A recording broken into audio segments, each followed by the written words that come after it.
I had two young children, and I was watching KQED one night. I think that's the TV station out there in San Francisco.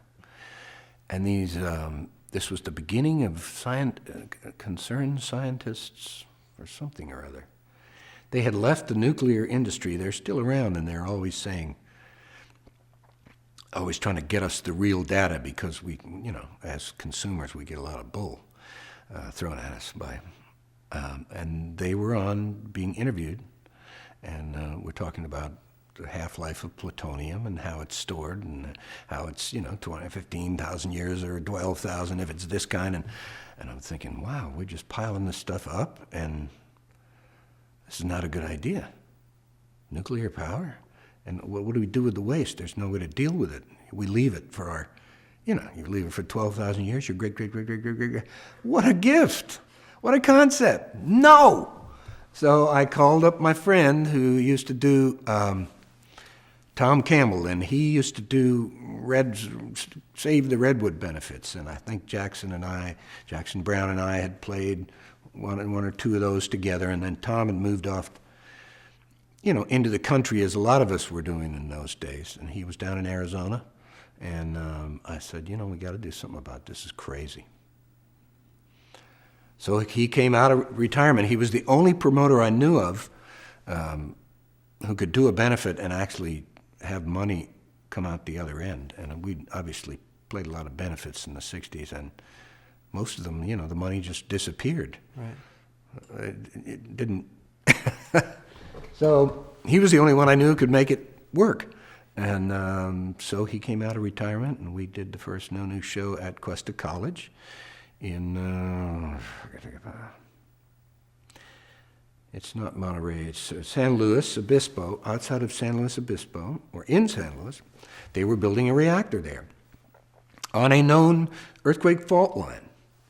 And so this was a perfect place for us to do our first No News concert. Jackson got involved, all the people, and Bonnie Raitt, and people who had played benefits before, and that movement kind of spread. It was focused right there in San Luis because of that reactor, and trying to stop it from going online, which I don't think we did.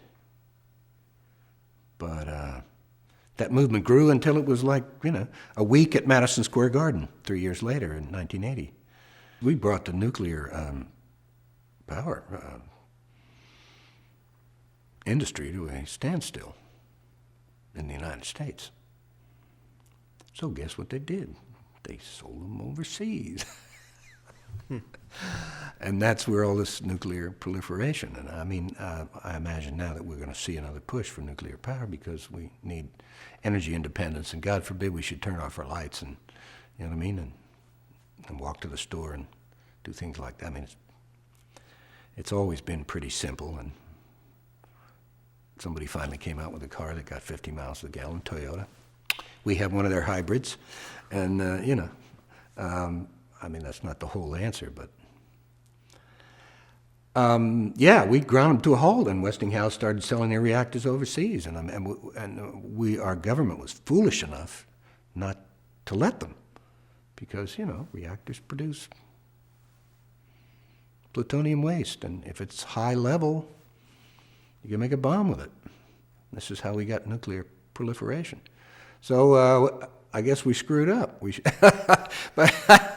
But it's just, now one of the founders of the No Nukes movement now lives 20 miles from the Savannah River site, where millions of gallons of nuclear waste are stored, some of them being glassified, which is a wonderful process that they invented here.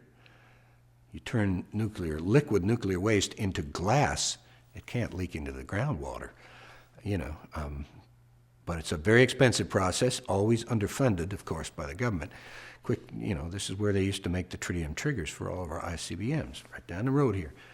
And so it's a funny place for me to be, and I guess I'm about to start getting involved in it again, because they've got 2 nukes scheduled that are in the permit process here in South Carolina. We've done a No Nuke show a couple of years ago, and we'll be doing one again this year for in Raleigh because of this one group, N.C. Warren, that has been, I guess we did 2 shows up there over the years. Those are the only No Nukes shows I've done since 1980.